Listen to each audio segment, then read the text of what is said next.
Összeverekedett két fiatal nő Budapest belvárosában. A nyílt utcán estek egymásnak, egyik a táskájával ütötte a másikat, majd a földön folytatták a dulakodást. Erről egy arra járó felvételt készített. A videón majd azt látni, hogy az őket körbevevő férfiak egy része nemhogy szétválasztaná őket, hanem hangosan drukkol nekik. Az általunk megkérdezett ügyvéd szerint, ami a felvételen látható, garázdaságnak minősülhet. Prostituáltnak nevezik egymást, majd a két nő káromkodva ordibálni kezd ezen az amatőr felvételen. A videót a Bors Online tette közzé. Hallani, ahogy a szóváltásba többen is bekapcsolódnak. Eleinte csak annyit látni, ahogy a fehér blúzos nő a táskájával hadonászik a másik előtt, egyszer fejbe is vágja vele. A kék blúzos nő ezután elmegy, de szinte azonnal feltűnik egy másik.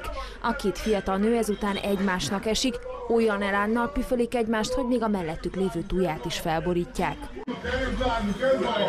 Hallani, ahogy a körülöttük álló férfiak örülnek a látványnak, sőt biztatják is őket, csak akkor avatkoznak közbe, amikor a két nő már a földön van. Ők azonban ott is folytatják és egymást rúgdossák. Próbálják szétválasztani őket, ekkor látszik, hogy az egyik nő nem bír felállni.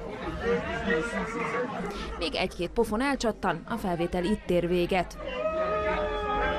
Ez az a tuja, amit felborítottak. A környéken nagy a forgalom, több szórakozóhely is van itt, de azt nem tudni, hogy a fiatal nők miért estek egymásnak.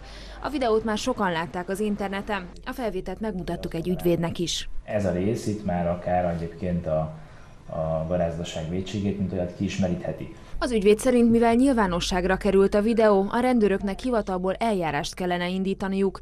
Vidákovics Béla Zsolt híradónak azt mondta, nem csak a verekedők, hanem akár mind a három nő ellen is indulhat eljárás. Várhatólag garázdaság vétsége lesz, amiben az eljárás megindul, illetőleg, hogy azt tudják megállapítani, hogy mind a három hölgy tulajdonképpen a garázdaságban részt vett, akkor garázdaság büntettel. Kerestük a rendőrséget, hogy eljárást indítanak-e a verekedés miatt, de adásunkig ezt nem tudták megmondani.